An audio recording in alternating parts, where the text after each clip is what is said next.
pessoal, eu sou a professora Juliana, sou a professora de Biologia e eu vou ficar responsável pela parte dos seres vivos e fisiologia. Hoje, então, a gente vai começar com a nossa primeira aula de diversidade dos seres vivos. Vamos lá? Bom, gente, então a nossa primeira aula vai ser sobre diversidade e classificação dos seres vivos, como que essa classificação surgiu ao longo do período na história da biologia. Bom, primeiramente, o que são os seres vivos? Como nós podemos classificar algo como vivo? Bom, primeira coisa que vem à mente é algo que possui vida. Então, seres vivos seriam aqueles que possuem vida. Porém, o que é vida? O que você pode dizer que é vida? É algo, algum ser que tem alguma resposta, algum estímulo? É algum ser que só por ele existir não tem uma definição muito precisa de vida, mesmo na comunidade científica, é algo muito polêmico ainda. Porém, os cientistas eles criaram alguns critérios para classificar o que seria vida no nosso planeta e então classificar como seres vivos e assim poder colocar eles em grupos. Então, o primeiro desses critérios é reprodução. Então, os seres vivos, eles se reproduzem tanto de maneira sexuada, que o que significa isso? Tem envolvimento de gametas. Então, a gente vai ter gameta masculino, gameta feminino, vão se unir para formar um novo ser, um novo filhote. Ou a reprodução pode ser assexuada. No geral, de maneira clonal. O que isso significa? É um ser que ele vai duplicar o seu material genético, todas as suas funções, e vai dar origem a duas novas células, idênticas ao que era o ser anterior. Além disso, os seres vivos eles passam por um processo de evolução. O que isso significa? Que eles são suscetíveis a um fenômeno chamado seleção natural.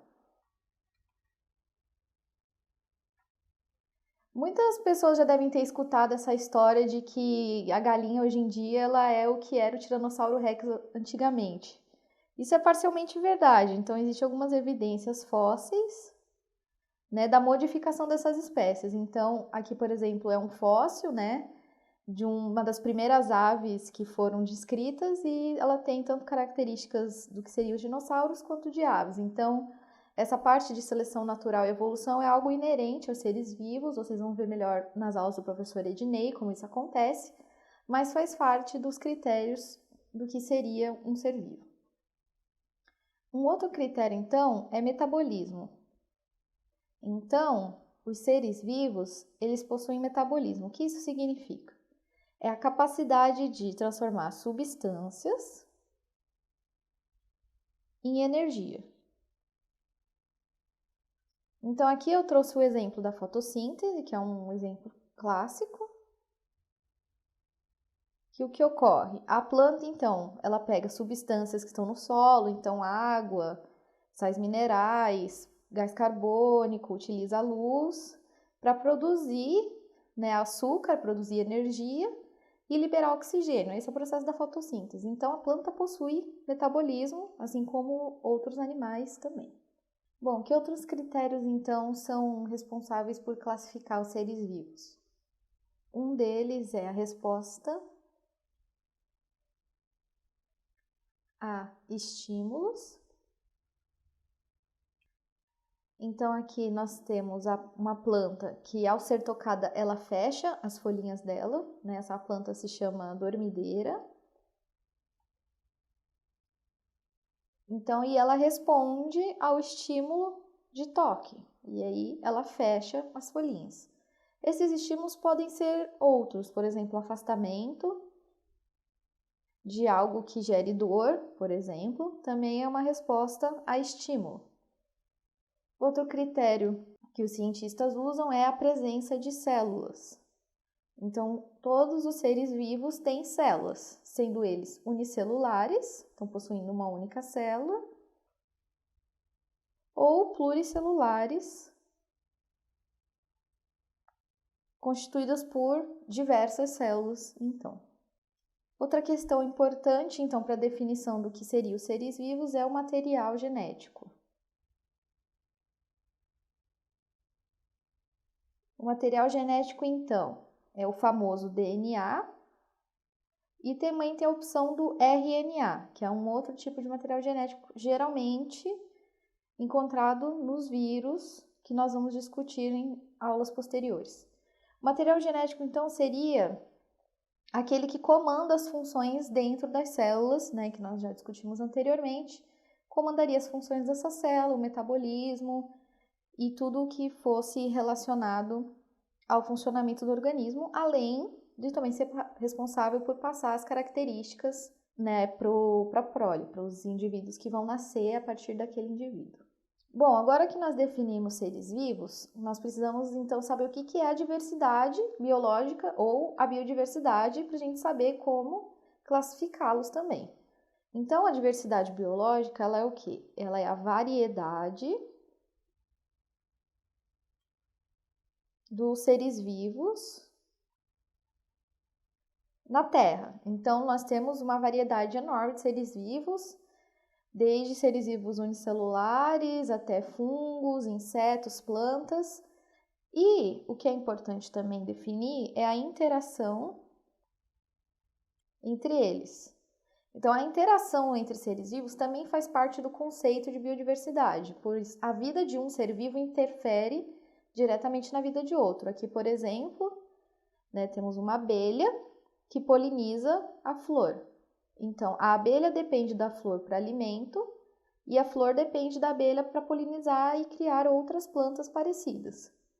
Assim como nós temos aqui uma relação de predação, né? Então, a mosca ela é predada por esse tipo de planta carnívora, a planta precisa que a mosca exista para que ela se alimente e continue existindo naquele ambiente. Então, a interação entre seres vivos também é muito importante para o conceito de biodiversidade e diversidade biológica. Bom, então finalmente entramos, né, na classificação dos seres vivos, depois de falar o que seriam, né, realmente os seres vivos. E a primeira coisa que as pessoas começaram, né, os cientistas começaram a querer agrupar esses seres vivos foi por semelhança e organização. Então, a primeira questão que eles quiseram fazer classificando foi o quê? Organizar a vida na Terra. Por quê? Né, e organizar por semelhanças. Eles queriam organizar porque cada cientista no seu país podia tratar essas espécies de formas diferentes, com nomes diferentes. Então, para padronizar, para eles saberem que eles estavam conversando sobre a mesma coisa, eles começaram a querer agrupar esses seres vivos por características semelhantes que eles podiam observar. Então, aqui, por exemplo, os insetos, né, popularmente chamados de insetos, então eles têm as suas características, eles têm várias pernas, antenas, asas, então começaram a classificar esses animais que eram próximos como insetos. Animais com penas, bico e que voavam, colocaram o nome de aves. Os peixes, então, né, animais de sangue frio que nadam, tem esse formato do corpo característico também, então se chamaram de peixes. As plantas, então, né, seriam os organismos imóveis, fotossintetizantes, né, que produziriam o próprio alimento. E aqui também o exemplo dos mamíferos, que são os animais que têm pelos e também produzem glândulas mamárias, né, alimentam os seus filhotes por leite. Bom, aí criou-se um outro problema, né, o que seria uma definição de espécie, né? Porque eles sabiam que alguns indivíduos eram semelhantes, mas todos esses indivíduos semelhantes não necessariamente seriam uma única espécie. Então, eles também criaram os critérios para poder definir o que seria uma espécie biológica, né, a partir dos conhecimentos da biologia. Então, um dos critérios é: esses indivíduos, eles deveriam ter características semelhantes, mas só serem parecidos não era o suficiente para caracterizar espécies. Você ainda poderia ter várias espécies juntas com características semelhantes.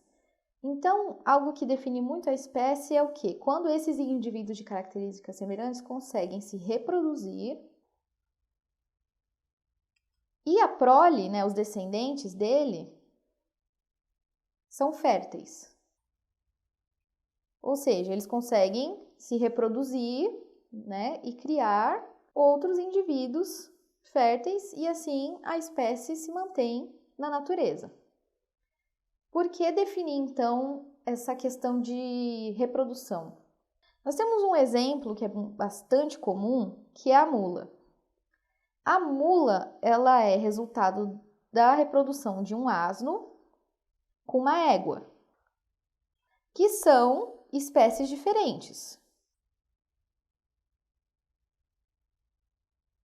Porém, elas são próximas, elas têm características semelhantes, muito próximas e permite que haja a reprodução. Então, a mula, ela é resultado da reprodução de duas espécies diferentes. Mas por que, então, que o asno e a égua não são da mesma espécie? Porque a mula é infértil. Então, duas mulas não conseguem se reproduzir para formar uma terceira mula. Sempre um asno e uma égua precisam se reproduzir para formar a mula. Isso significa que o quê? Que a mula, ela não é uma espécie. Por quê? Ela não entra nesse critério de reprodução cíclica, ela não é isolada reprodutivamente. Precisa de duas espécies diferentes para criar esse animal. Então, nós chamamos esse tipo de animal de híbrido, que pode acontecer com outras espécies diferentes de reproduzirem um animal híbrido. Bom, então, depois que os cientistas conseguiram entender o que era espécie, que eles podiam agrupar diferentes espécies em grupos semelhantes, o primeiro cientista que propôs uma classificação universal foi o Linneu, em 1735, que ele criou esse sistema chamado Sistema Naturae, que propunha regras universais para a classificação dos seres vivos. Por que isso? Porque um cientista poderia tratar de uma espécie de um chamado de uma forma, o outro cientista de outra forma, e nenhum deles iria se entender mesmo falando de uma mesma espécie. Então, padronizar essa classificação ajudaria na comunicação científica.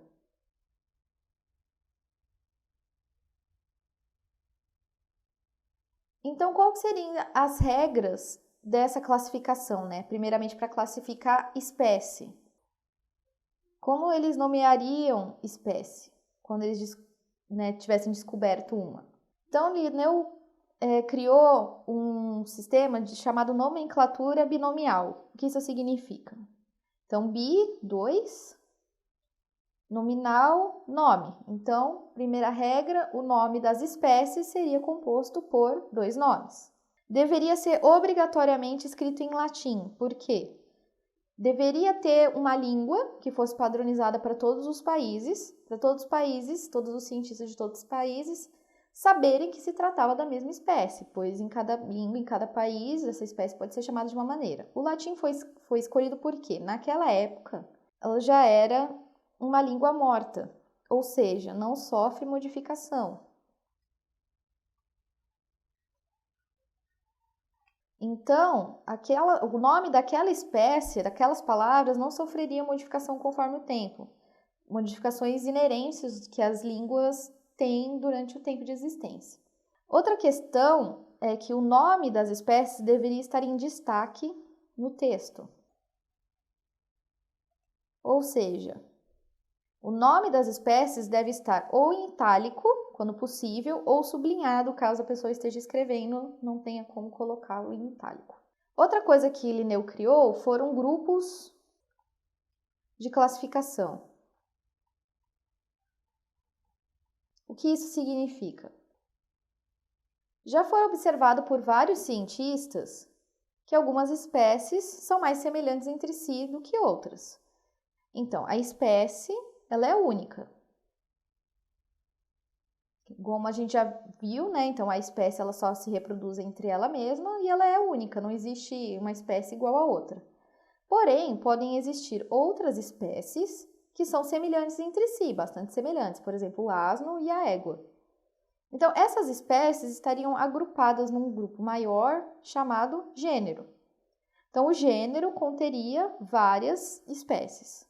E cada gênero, né, poderiam haver, óbvio, outros gêneros, eles poderiam ter semelhanças entre si. Então, o grupo de gêneros semelhantes foi chamado de família, por Linneu. E assim por diante. Então, famílias que fossem próximas seriam agrupados num grupo chamado ordem, ordens próximas em um grupo chamado classe, classes próximas num grupo chamado filo e filos próximos no grupo chamado reino. O que significa? Quanto maior a abrangência, né, da classe, mais organismos vão estar contidos dentro dela. Então, as categorias, elas vão de mais abrangente, ou seja, elas contêm mais indivíduos, até a categoria menos abrangente, que seria espécie, que contém apenas um tipo de indivíduo. Então, contém menos indivíduos.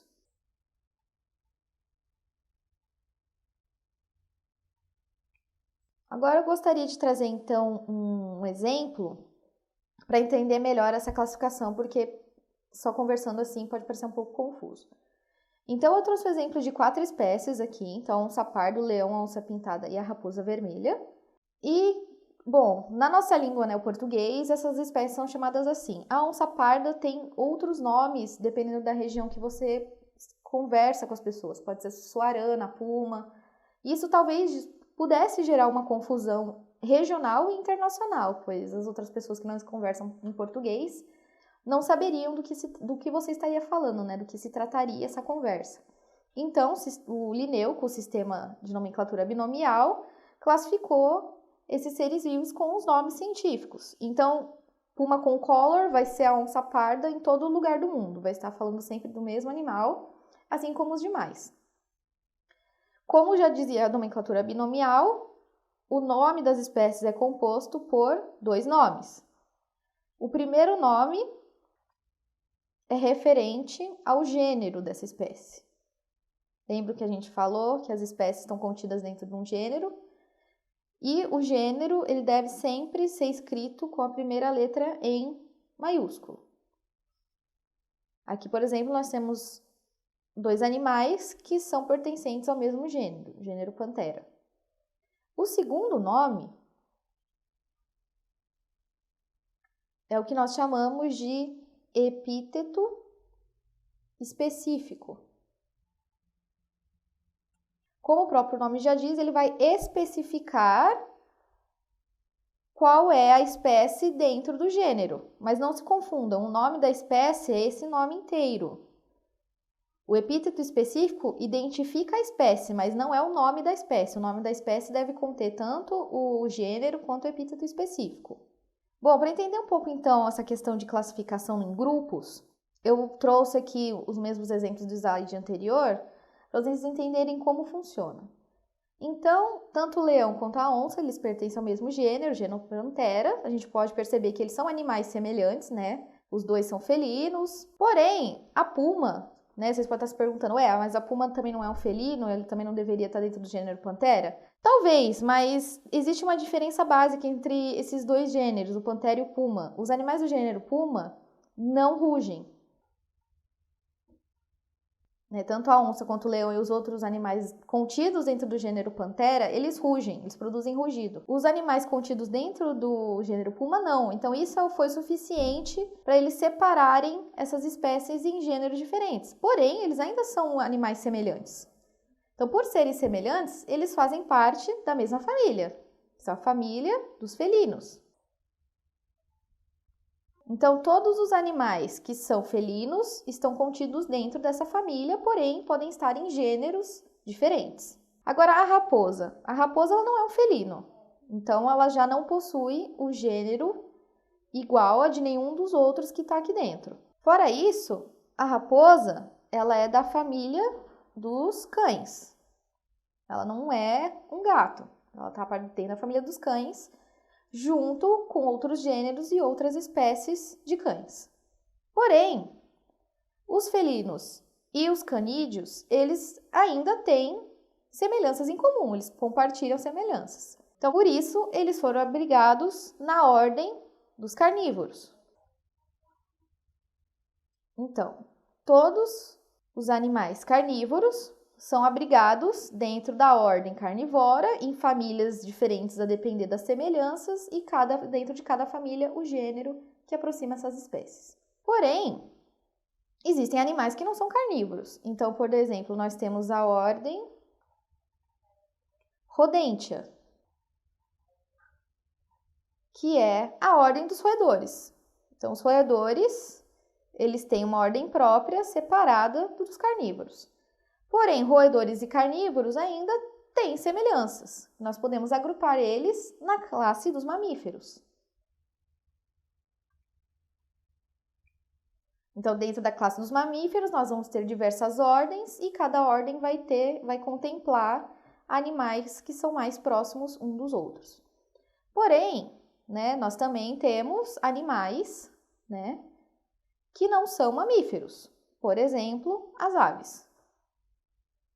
Então, as aves formariam um outro grupo, uma outra classe, só delas, que também conteriam ordens, conteriam gêneros e conteriam espécies que são exclusivas da classe aves.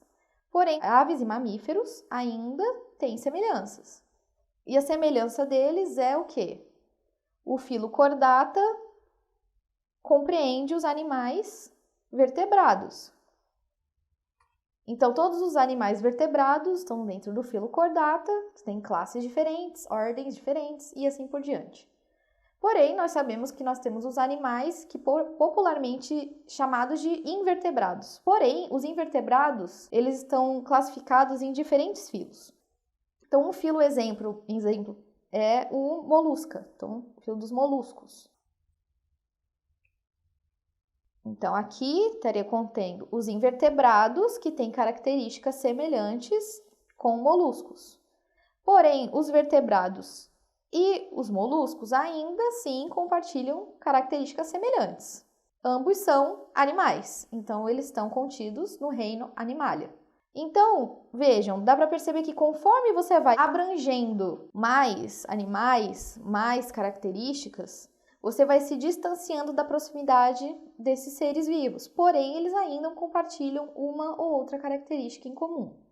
Claro que nós temos também outros reinos. Então, nós temos o reino Plantae,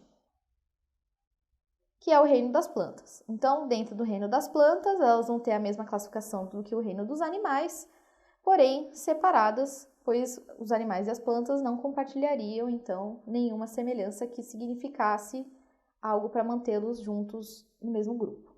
Bom, para encerrar a aula, então, eu sei que é um conteúdo bastante denso de classificação dos seres vivos, tem muita informação, porém, tem uma dica para lembrar a ordem de classificação dos seres vivos. Então, do grupo mais abrangente para o grupo menos abrangente.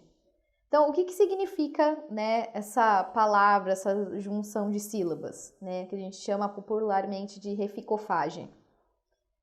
Re, então, seria referente a reino, fi seria referente a filo, o C, a classe, o O, a ordem, o Fá, a família, o G, a gênero e o E, a espécie. Então, reficofage, você vai sempre lembrar que o mais abrangente é o que começa, então, o reino, e o menos abrangente é a espécie. Então, geralmente, é algo que cai nas provas, você lembrar a ordem dos grupos de classificação das espécies.